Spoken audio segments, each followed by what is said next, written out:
Hi, my name is Grace Flandermeyer and I'm a junior and I'm a marketing major with a sociology minor. I'm not entirely sure what I want to do in the future, but I'm hoping to be able to tie together my major and my minor and really make that connection between marketing and sociology. My three major takeaways from this course are one, that crime is really the result of structural issues, and that two, it's easy for the media to distort and misconstrue the realities of crime and transgression, as well as being labeled as deviant has consequences that are far reaching just beyond participating in the criminal justice system. So, I'm going to be discussing labeling theory as well as social control theories. And labeling theory explains deviant behavior as a social process, where typically a more powerful group can label and define the deviant behavior of another group or individual. And deviance altogether is relative, and those in positions of power identify what is considered deviance.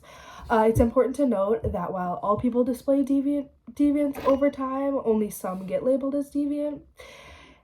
And labels can become kind of a master status for individuals, meaning that there's all their other statuses are viewed through one label, so in this case, the label of deviant.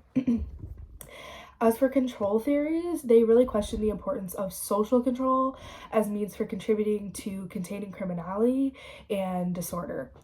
Control theories assume that everyone contains a desire to commit criminal acts and questions why some individuals choose not to commit those deviant acts. Within social control theories exist containment theory and social bonding theory. Containment theory specifies that there are inner and outer forces that work to push an individual to the point of delinquency unless they are contained by inner and outer measures. Social pressures like poverty, unemployment, economic insecurity, group status, and social class all play a role in how an individual operates within their social containments. As for social bonding theory, it identifies social strains as the causes of delinquency, and these strains include sex, race, social class, employment, just to name a few. And external controls are the factors outside of the control of the individual, which keep that individual from committing criminal or deviant acts. And internal controls reference the desires of an individual to control themselves and their own behavior. These theories are related in that they both highlight that the individual has to associate with the structural forces that attempt to control the individual. They aren't related in that control theories make some indication that the individual makes a decision that ultimately helps them decide their fate. So labeling theory is strong in its ability to explain crime because it addresses the social process and structural relationship that creates labels for individuals. Secondary deviance is sustained behavior where the label of deviant is internalized, indicating that this label provided through social processes is directly impacting the individual. And through this acceptance process, the label of deviant becomes salient to the individual. Labeling theory is weak in its ability to explain crime today because it really requires that being labeled as deviant is salient to the individual. If an individual doesn't care about this identity and sees their acts of deviance as means to the two ends, then they wouldn't necessarily internalize the meaning of the label. Control theory is strong in its explanation of crime because it highlights the individual nature of social pressures and how they impact an individual and their decision to give into the external controls and commit deviant acts. It also highlights the need that individuals may experience to commit crimes to satisfy their needs when they experience social disadvantage. Control theory is weak in its explanation of deviance because it implies that individuals are inherently deviant and must choose not to commit deviant acts. It also implies that individuals all have the desire to commit deviant acts, which is likely not necessarily the case, but maybe is because deviance is often a response to structural barriers. And I think both these theories relate back well to the Saints and the Roughnecks reading. And in that specifically, not only are the boys labeled because of where they live and who they are associated with, they are further punished because of the homes they come from and the social conditions they operate within. And the inner and outer controls play a major role. However, labeling theory takes over when the Saints are behaving worse than the Roughnecks. So, moving on to part 2. Labeling theory is successful at making sense of real life crime and transgression. And when considering the relationship between street crime and just kind of overall deviance, social sanctions really serve to keep individuals within the bounds of legal society. And while these sanctions exist in an official capacity, they also exist in the form of labels. And labels hold and maintain power over the individuals. And these labels serve to sorry, I just want to make sure I hit all my points.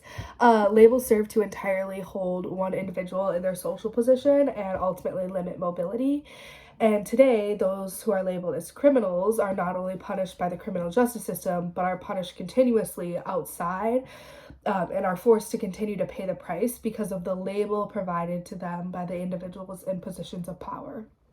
And now that they have this label, these individuals are forced into instances where their access is limited by the community, and they're forced to make decisions that either confirm or deny this label.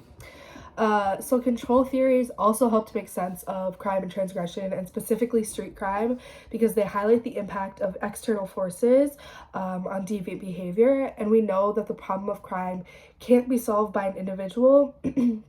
Rather, adaptations must be made in structures and texts that seek to keep individuals from mobility.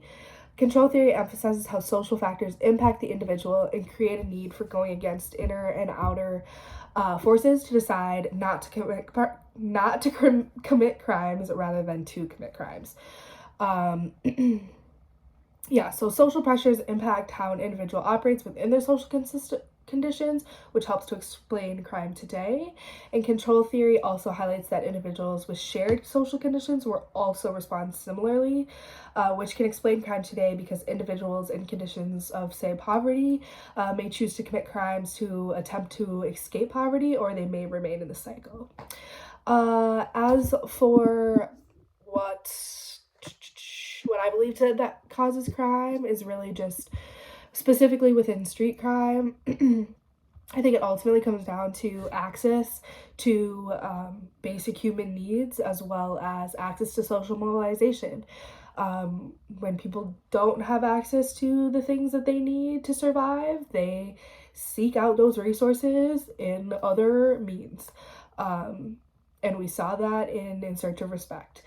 As for solutions to crime, I really believe that we need to address the needs of communities and provide individuals with access to resources that they need, not only as basic human needs, but the resources that they need to be able to mobilize themselves.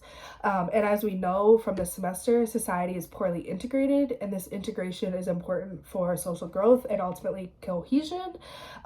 So by providing people with basic resources like food, water, shelter, healthcare, and mental health services, then we can then start to focus on larger issues and other types of crime beyond just like street crime.